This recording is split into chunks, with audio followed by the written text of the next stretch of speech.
거룩하신 하나님 아버지, 은혜를 감사합니다. 새해 첫날 하나님께 영광을 돌리며 하나님 주시는 말씀을 듣습니다. 이 시간도 함께하여 주셔서 주의 말씀의 은혜를 따르게 하옵소서. 예수님 이름으로 기도드립니다. 아멘. 찬송가 552장 하나님께 찬양드립니다. 아침 해가 돋을 때 만물 신선하여라. 나도 세상 지낼 때에 햇빛 되게 하소서.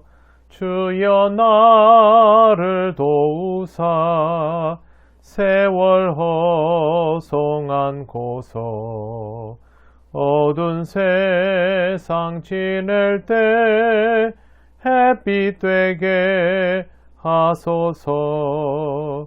새로 오는 광음을 보람 있게 보내고 주의 일을 행할 때 햇빛 되게 하소서. 주여 나를 도우사 세월 허송 않고서 어두운 세상 지낼 때 햇빛 되게 하소서.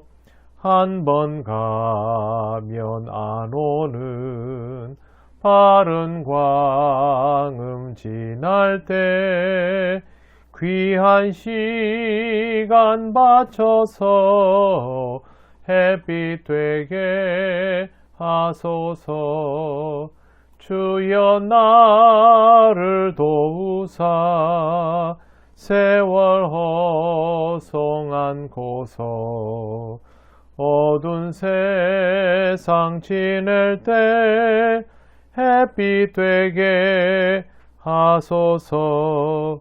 밤낮 주를 위하여 몸과 마음을 드리고 주의 사랑 나타내 햇빛 되게 하소서. 주여 나를 도우사 세월 허송 않고서 어두운 세상 지낼 때 햇빛 되게 하소서.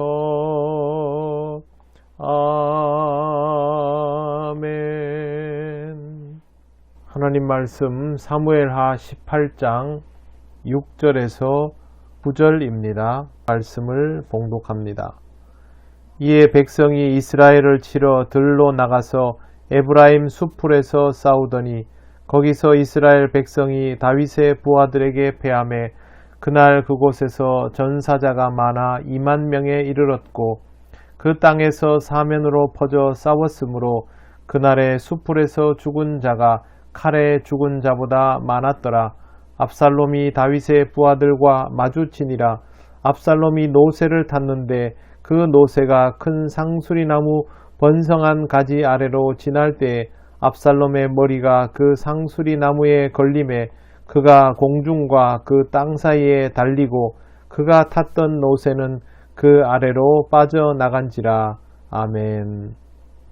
압살롬의 반역은 생각보다 쉽게 성공하지 못했습니다. 다윗이 잡히지 않았고 요단강을 건너 달아났기 때문입니다. 오히려 다윗은 후세의 지략으로 인하여 시간을 벌고 그동안 절묘한 도움을 받고 지지자들을 모아서 다시 전열을 정비해서 압살롬의 반란군과 마주할 수 있을 정도가 되었습니다.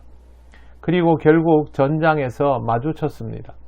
6절 이에 백성이 이스라엘을 치러 들로 나가서 에브라임 수풀에서 싸우니라. 결과는 뜻밖에도 다윗의 승리였습니다.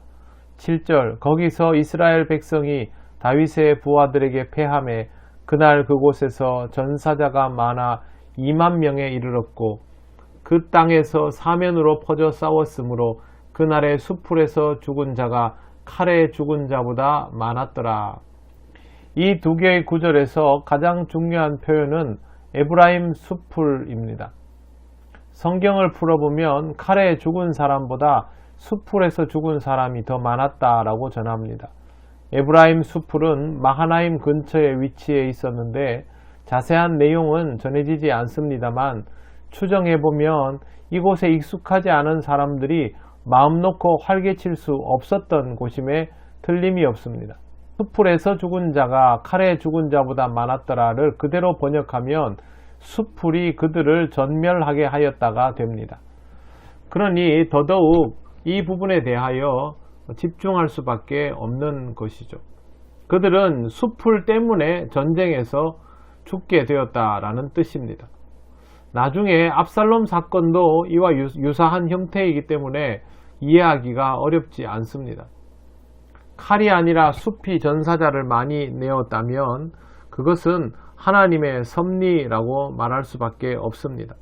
다윗의 지지자들이 백전노장들로 많이 포진되어 있는 것은 사실이지만 그렇다 하더라도 현지인들의 정보만을 가지고 다윗의 군대가 이렇게 완벽한 승리를 거둘 수는 없습니다. 그렇기 때문에 하나님의 강력한 개입이 승리의 주 요인이라고 학자들은 의심 없이 말하고 있는 것입니다. 결국 하나님께서 다윗을 승리하게 하신 것이죠.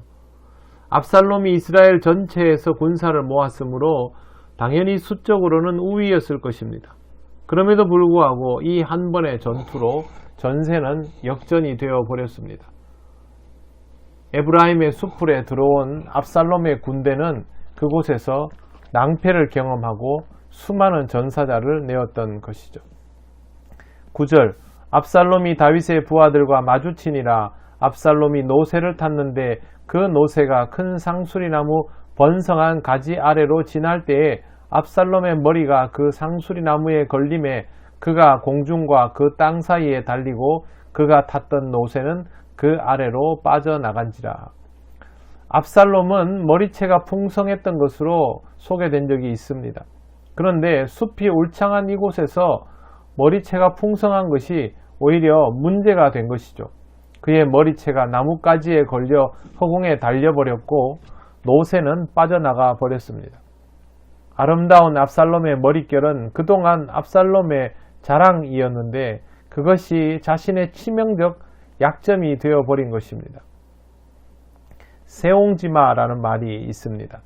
복이라 여긴 것이 화가 될 수 있고 화라 여긴 것이 복이 될 수 있다는 뜻입니다. 인간은 왜 이런 말을 하게 되는 것일까요? 알 수 없어서 그렇게 표현하는 겁니다. 인생은 알 수 없는 것이기 때문이죠. 인간은 인생을 알고 싶어하고 자기가 원하는 대로 이루고 싶어하고 그래서 더 열심히 노력하지만 결국 자신의 인생을 전혀 예측하지 못하며 살아가다가 어느 날 생을 마감하게 됩니다. 인간은 인생을 알 수 없지만 하나님은 인생을 아십니다. 그러니 우리는 우리의 인생을 안다 자신할 것이 아니라 하나님께서 말씀하여 주시는 대로 살아갈 수 있어야 할 것입니다. 그것이 어리석어지지 않는 방법입니다. 전쟁에 능한 압살롬의 군대가 숲풀로 인하여 칼도 제대로 써보지 못하고 화살도 제대로 써보지 못하고 그렇게 죽어갔다면 우리도 알 법한 우리의 인생에서 뜻밖의 어려움에 처할 가능성이 높습니다. 하나님을 믿는 자는 세옹지마의 의미를 제대로 압니다. 그것이 무엇이든 하나님이 함께 하시면 상관이 없다는 것, 문제가 되지 않는 것, 그것을 아는 것이죠. 반대로 하나님과 함께 하지 않는다면 모든 것이 우리에게 문제가 될 수 있다는 것도 잊지 않는 것입니다. 그러니 여러분 늘 하나님과 함께 하시기를 바랍니다. 하나님의 뜻을 잘 분별하고 하나님께서 원하시는 길을 기쁘게 가시는 2021년 한 해가 되시기를 바랍니다. 기도드리겠습니다. 하나님 은혜를 감사합니다. 새해를 말씀으로 시작하게 하시니 감사합니다. 하나님의 뜻을 잘 기억하고 그 뜻을 따라 살아가는 우리들 되게 하셔서 하나님께서 기뻐하시는 삶을 살아가게 하옵소서. 하나님과 함께라면 우리에게 있는 어떤 문제들도 더 이상 문제되지 않을 것을 믿습니다. 믿음으로 따르는 우리가 되게 하옵소서. 감사드리며 예수님 이름으로 기도드립니다. 아멘. 하늘에 계신 우리 아버지, 아버지의 이름을 거룩하게 하시며 아버지의 나라가 오게 하시며 아버지의 뜻이 하늘에서와 같이 땅에서도 이루어지게 하소서. 오늘 우리에게 일용할 양식을 주시고 우리가 우리에게 잘못한 사람을 용서하여 준 것 같이 우리 죄를 용서하여 주시고 우리를 시험에 빠지지 않게 하시고 악에서 구하소서. 나라와 권능과 영광이 영원히 아버지의 것입니다.